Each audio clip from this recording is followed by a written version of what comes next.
Hey guys, this is Ken McElroy, and you are listening to the Mailbox Money Show with Bronson Hill.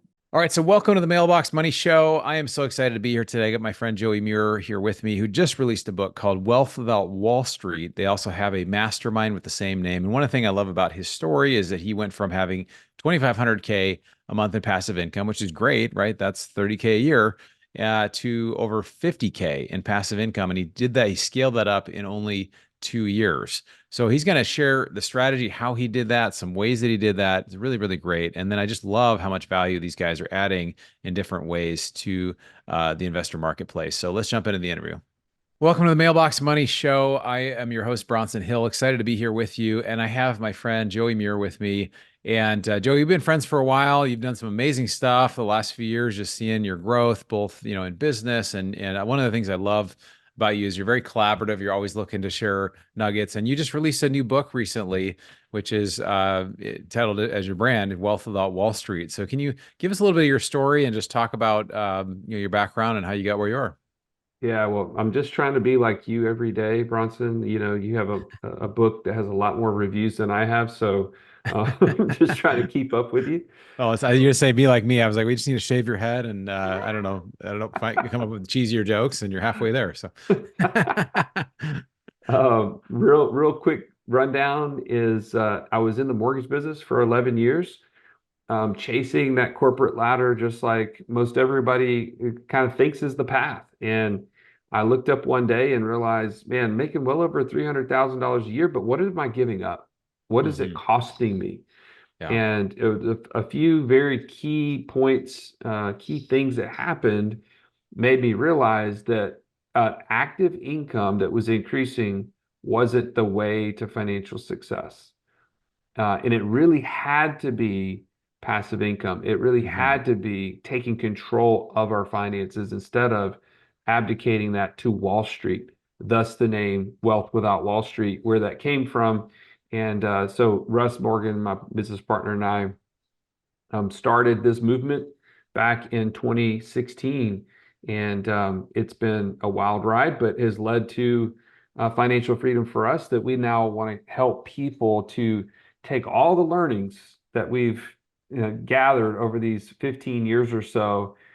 Because, of course, our finances started before 2016 and give people the shortcut, right? That's the Yeah. purpose of the book, the purpose of the podcast, our community is we just want to be beggars trying to teach other beggars where to find the bread. And Yeah. that's really what it's about. I love it, man. Well, I really, your story, and I think just go back to something you said.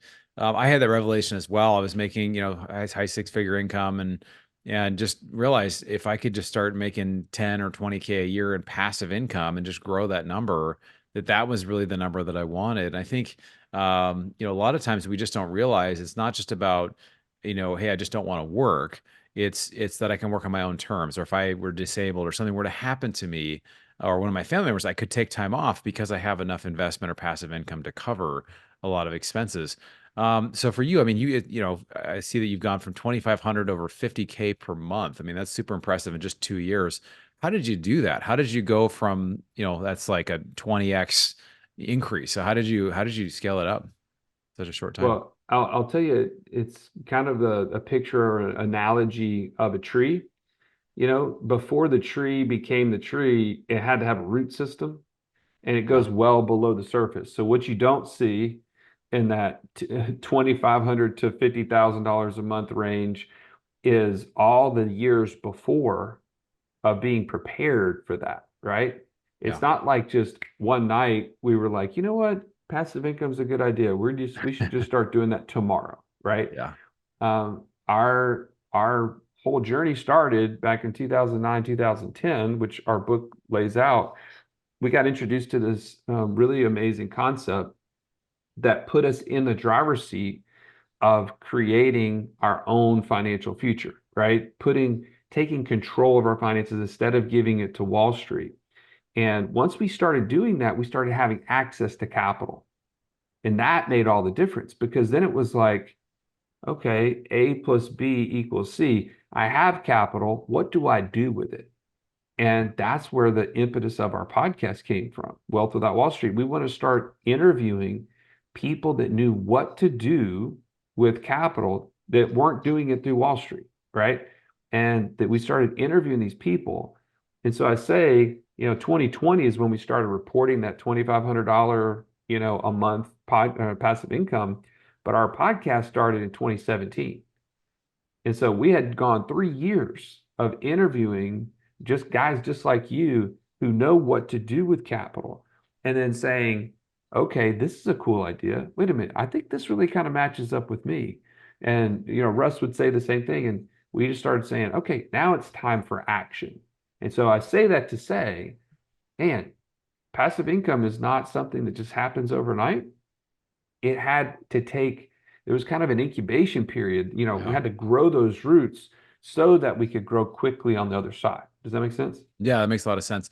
Yeah, no, I always say like just as Buffett says, invest in yourself first, right? It's like that's the most important investment you make is in yourself, your own education. If you want to earn more, you got to learn more. It's all this idea of just like it's got to go inner. It's like the bamboo tree, right? That'll like for years will Exactly. be like super low or below the ground, and all of a sudden, like in 1 year, it shoots up like from 0 to 40 feet or something, and it's like, oh my gosh, you did this overnight. As well, no, like they say it takes 10 years or 20 years to have an overnight success, and it's just true that a lot of times we don't see the results right away, but it's the people that commit to keep doing it. That's what really leads to the growth. Absolutely. Yeah. No. And I 100% agree that if you don't start with that education and investing in yourself, whatever that may be, I mean, there are people that need to be in a mastermind like yours to get in the room with the people that have done 1,000 deals, right? To feel really good about the first deal that they're about to Yeah. do. Because I'll tell you, if you haven't seen 100 deals, the first deal that comes to you sounds amazing Yeah. It's and it true. could be complete garbage, Yeah. but you don't know because you haven't had that litmus test to hold it up against. So it may be a mastermind, it may be a coach, right? We had to build an entire coaching program just because we knew there were people that kept saying, how did you guys do it? What can I do? How can I do some of these same results? And we had to pass down that knowledge and give it to other people. And there's other people that can do it more on their own. But taking the time to do that is so critical. Yeah, no, that's huge, man. I think that's really important. So for you, so you invested in yourself. You guys were doing these interviews, and I think it's a great way too. When I had a local meetup, or I still have a local meetup, people ask those questions. I was not the expert, but I was a leader, and so I learned, and I kind of presented me as somebody who knew some stuff around this, and then I'd be able to grow. But for you, I mean, that's to go from 2,500. Can you just talk about how you break down some like what assets, some of that, and you don't have to go like hyper detail, but just like in general, is that like how did you like, what are the specific things that you invested in, or was that Yeah, like different types of? I mean, that's just such a big scale yeah, period of for time. sure. I will tell you that the things that Russ and I invest in versus the things that you should invest in could be drastically different Sure. because what we also found along this path is becoming an investor. You need to know what sort of investor you are. And Yeah. what I mean by that is like your personality, the way that God has kind of created you to see the world drastically impacts what investments you should be a part of. And I'll give you this as a really quick example. Just investing in a long-term rental for me and for Russ is a bad idea because we just don't get fired up about it. It's not something Yeah. that moves the needle for us. It's kind of boring. It's super smart. Trust me. Like there are a lot of people that make a lot of money in long-term rentals. But for us, it was so boring. We actually kind of took our foot off the gas in investing in general because our first entree into those really wasn't very good. But what we did find is like investing in businesses or creating a business that never existed from an idea and getting an operator in place. That's what really gets us excited. And by the way, right now, our land flipping business is our number one passive income source where we buy and sell raw land. Yeah. And we installed an operating team that goes in and does it 100% for us. But that is our biggest winner. It's like $31,000 a month gross. Wow. Amazing. And we net, I think, like 22, 23,000 per month on that one Amazing. business. Yeah. We also started a short-term rental business and found an operator, trained him up, and then put the capital behind going from 1 unit to 27 units in 18 months. Yeah. That was a really positive thing. We've since sold that business and it's now paying us on owner financing. So because we financed it Yeah. to the current owner. Oh, wow. Those two things alone were really some of our biggest wins. But as the book breaks down, we invested in some crypto mining computers at one time. Those are no longer with us, by the way. That I did invested not. in some that are no longer with us either. So there's a lesson there, Hey, right? there was a period where it was a winner. Like Yeah. it was awesome. Yeah. Ethereum, I was being able to mine that, and it was a huge win. But it quickly fell off, and right now, I'll just be honest, our Bitcoin mining fund that we're in, not a winner. Like Yeah. it's just, piddling along. It's not really, doing better. We would have been, let's put it this way, we would have been better to invest directly in the coin than Yeah. into the actual mining itself. Yeah. Um, but there's tons more. I mean, we have, I think, 21 different streams currently, and they do include syndications as well. Mobile home parks, multifamily projects, oil and gas funds, ATM funds. I mean, you name it. We've been at least sticking our toe in the water with those things because we felt like it was um, our duty to say, okay, there's a lot of people talking about passive income. What's legitimate? Like, what Yeah. is actually paying out? What is just fluff? And we found our share of fluff along the way. Let's put it that Yeah. way. Well, I think it is when you get in any kind of investing, there's always risks involved. There's always things you learn. I think it's more about what you learn than whether you have a winner or something that doesn't fail. And you actually learn more when something does not go well. I mean, I remember I had an options trading strategy. I talk about this in my book where I lost $70,000 in one day, where that was over a third of my net worth, right? That was a very painful loss. This was years ago. But I learned I'm not a good options trader, at least in that strategy I was using, right? There are other ways that I can invest and make money. And so I think though sometimes people will have this idea that like if a deal doesn't go well, and I've seen it many times, that like a deal doesn't go well, then suddenly people think, oh, I'm just not good at this investing thing, or they kind of check out. And I guess what do you say to someone who's tried, investing and maybe they had a rental house, they've invested in stocks, they've done different things, or maybe they've tried different sorts of alternative assets and they haven't really they haven't been able to bounce back from a challenge. I will tell you, it is one of the biggest hindrances to people becoming financially free. And here's what I think it's based out of, Bronson. Our education system is built off of pass or fail, Yeah. right? It's did you get 100 A plus or did you miss the mark? And what it breeds is this mindset that is afraid to fail, afraid to make mistakes. And a mistake equals failure.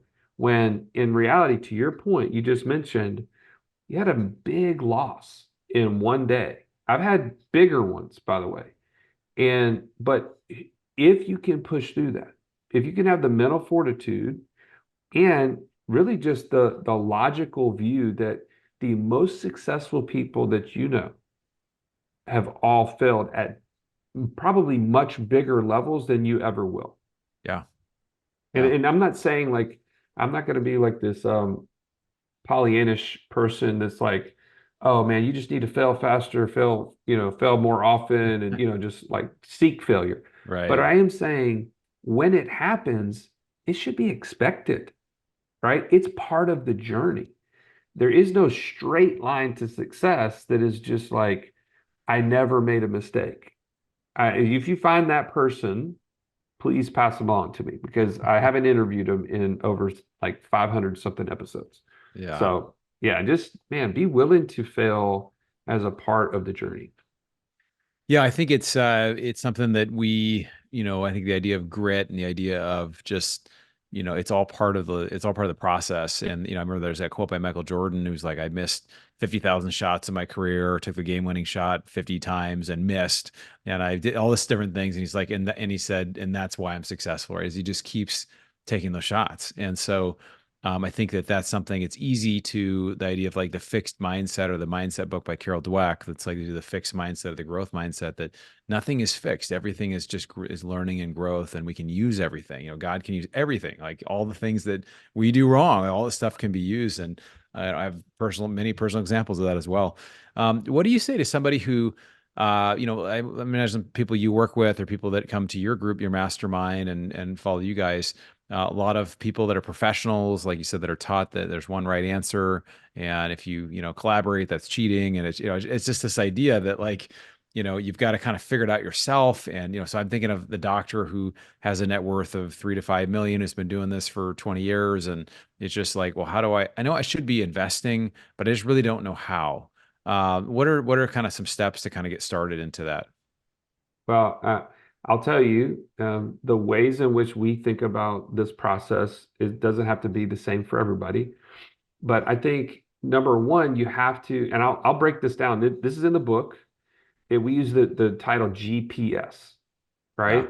And so maybe this will help you as you're thinking about this and you're listening to Bronson and I talk about getting started. If you use a GPS system on your phone or whatever, you have to know where you're starting from, right? So where you're at today, taking inventory today of what you have that's good and maybe that's not good, okay, that needs to be adjusted. But then the other part of the G in GPS is your goal, okay? And where are you headed? So that same doctor, I'm just going to use this as an example since you brought him up. He's got, $3 to $5 million worth of net worth. Well, what is that net worth actually going to create for you? And is it that I want to exit my practice? Is it that I want to keep doing my practice? I just want to do a whole lot less, or I want to do maybe something that's less hands-on in my practice. I want to just be leading other doctors or whatever the case may be. Well, however you answer that question is going to drastically change what those assets need to be used to do. Okay. So for instance, if I just want to continue on doing what I'm doing, and I'm really fine to retire when I'm 65, when I'm in my 70s, whatever the case may be, because I just really love what I do, and my assets over here are going to produce whatever comfortable lifestyle that I want. To be honest, I wouldn't do anything. But if you're like, hey, this isn't just this is a dentist that was at our event this past weekend. He told me, he's like, I don't want to practice dentistry for the rest of my life. He's like, I enjoy it. I'm good at it, but there's so much more that I want to do with my time. My time is not my own. I'm literally in a patient's mouth, or I'm not getting paid. And he's like, so I have to start doing things differently. So I say that to say, if the goal is to exit anytime earlier, then where are those assets located that you have in that net worth? If it's all tied up in equity in your house, I got bad news for you. It's not super liquid unless you want to move physically, or you want to take on a massive new loan of some sort, right? So that's not a great place for that money to be stored to get you to your goal. Or it may be all in qualified plans, like 401ks, IRAs, the SEP IRA, depending on what sort of business that you're in.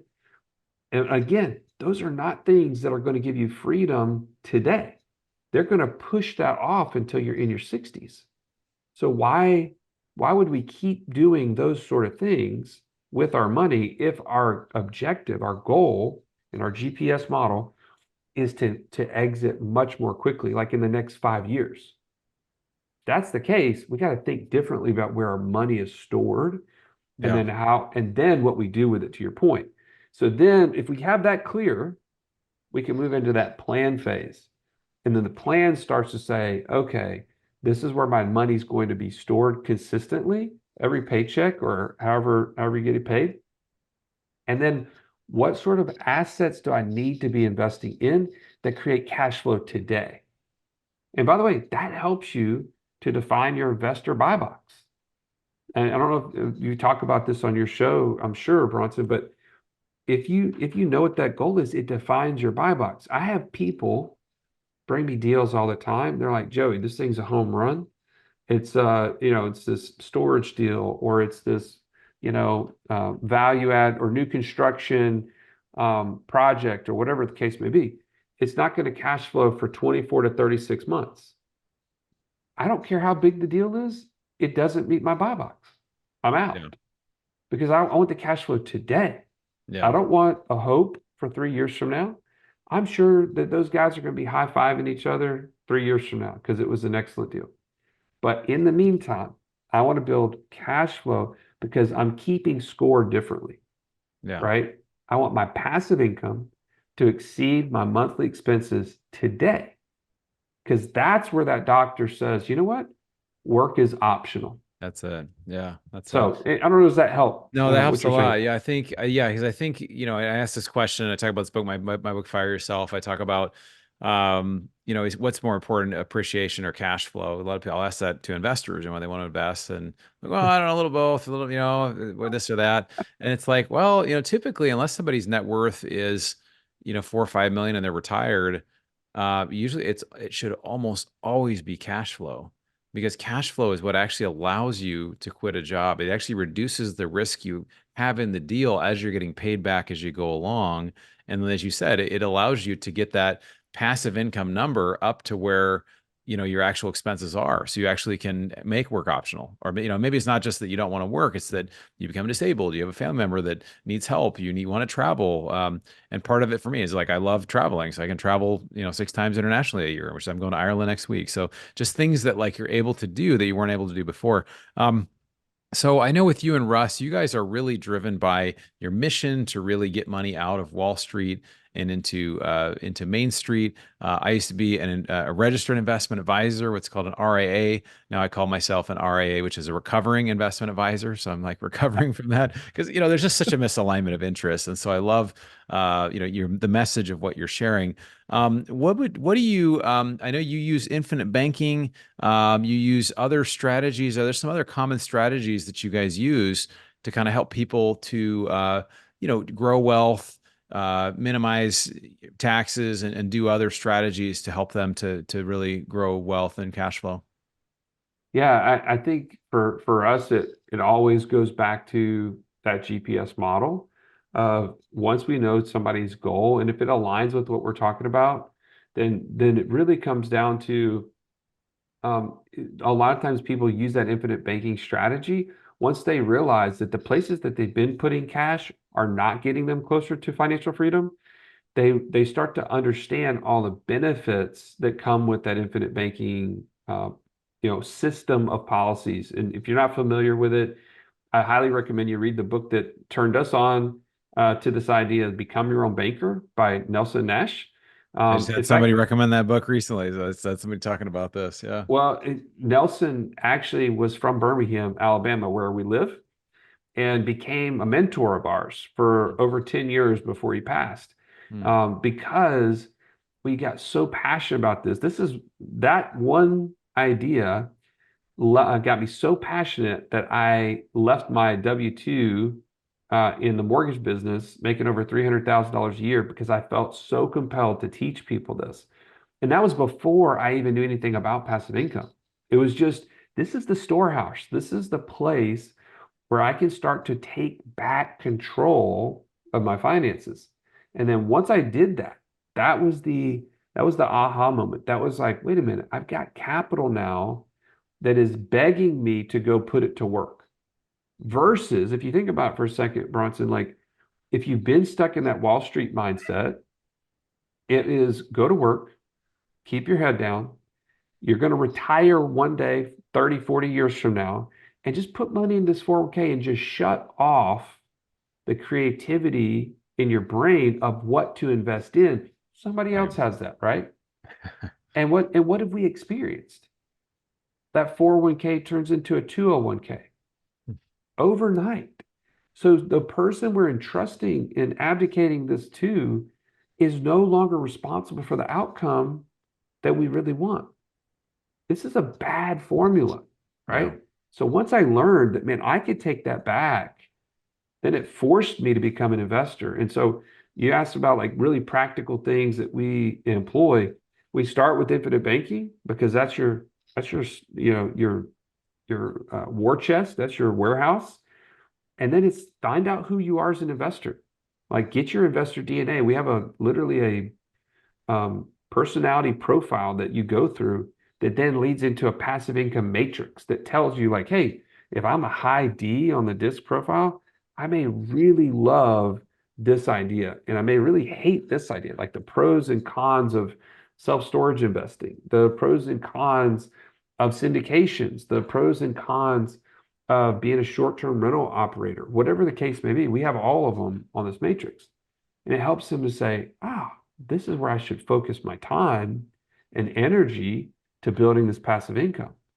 And then Yeah. from there, it's just, man, how can I keep stacking that and continue to grow that passive income until I exceed my monthly expenses? So I don't know if that fully answers your question, but those are the kind of the key concepts that we employ that help people on that path.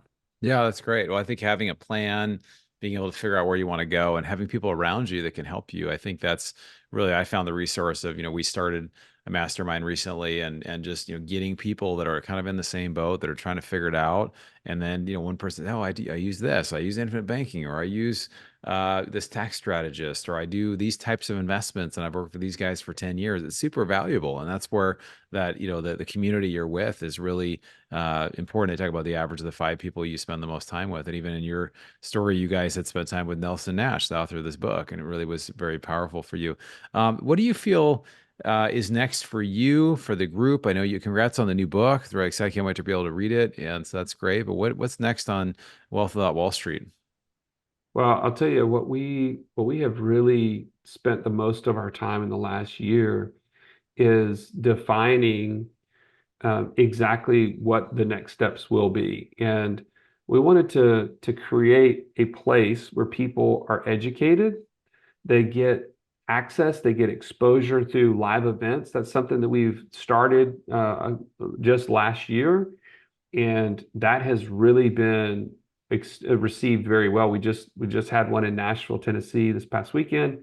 I think that's the future is that we want to do more and more of those because I'll tell you what, we had about 30 to 35 teenagers at this last event.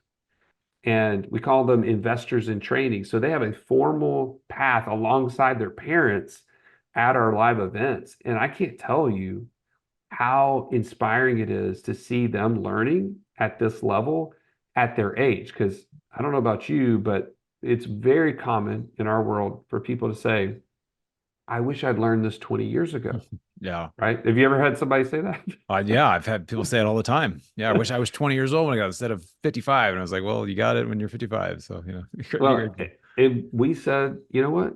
Well, there should be no reason why we shouldn't pass this information on at this age. And so we literally built a whole community around investors in training. My daughters are a part of it. And wow. man, it's super exciting to see them. My 18-year-old has a land flipping business. My Mm. 16-year-old, she just came back from this event. She's like, Dad, we need to build a vending machine route in Birmingham with these hands-off vending machines that are now available. The technology is so far advanced. And I'm like, yes, I love hearing you talk like that. So Yeah. to answer your question, I think we're going to continue to grow our mastermind, our community support. Our coaching business is now considered Apex coaching.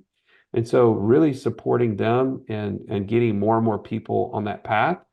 And then also supporting the strategic IBC brand that we started to help people implement IBC like the infinite banking concept like we have. So really kind of expanding in several verticals and like I said, supporting people even through live events. That's awesome, man. Well, I appreciate you. I appreciate you and Russ for the value you guys bring and how you, and I've always appreciated interactions and just the way that you value people and you value purpose. And you're really true trying to do it your own way and doing it a way that's really high value. And you guys are examples. You've done it obviously in your own life as well. There's a lot of people out there teaching stuff and they haven't done it. And so I'm really glad. I mean, the world is a better place because you're out there teaching this. So I appreciate that. Joey, how can people reach out to you, find out more about your book, follow you, learn about your groups, and how can they find out what you're doing? Yeah, well, we created a page just for your show. So people want to get access to the book or contact us in any way, or even just get access to that investor DNA profile, go to wealthwithoutwallstreet.com/mailbox money, wealthwithoutwallstreet.com/mailbox money, and love to connect with you there. Awesome. Thanks so much, Joey. Appreciate you, man. Yeah, likewise. Okay, so great interview here with Joey Muré. Hope you got a lot out of this. I love the idea of the learning, really creating your goal, planning it out, and really executing what it is you want to do. There's so many people that talk about doing things. They don't actually take action. And so it's actually when you make a decision, as Tony Robbins says, it's in your moments of decision that your destiny is shaped, right? So, and really when it comes down to it too, we learn a lot when things don't go well. We both shared some things that didn't go well for us, right? Some challenges that we've had. We've had some challenges in our investing, but I made a decision that when we go through challenges, we're going to learn from them. I'm going to learn as much as I possibly can through going through challenges and trying to set things up in a way that we don't repeat those, right? So again, sometimes people like to blame and say, oh, this didn't go well and it's this person's fault, but no one cares about your money the way you do. And he really talked about the idea of investing in yourself. And if you want to earn more, you really have to learn more and really take responsibility for your investing, just as I'm learning to do as well. So hope you enjoy this episode. If you haven't joined our investment club, check it out at bronsonequity.com. Click the join button. We'll start a relationship with you.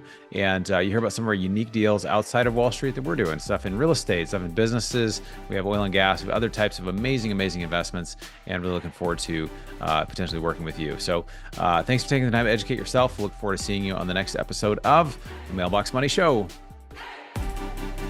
You've been listening to the Mailbox Money Podcast. For more free resources, articles, and videos, go to bronsonequity.com. There you can download your copy of the special report, The Single Best Investment Strategy During and After a Pandemic. None of the information shared here is an offer to buy a specific investment, and this is for educational purposes only. Consult your financial, legal, and tax professionals and use your own common sense before making any investment decisions. Thanks for joining us, and be sure to tune in next time for more Mailbox Money.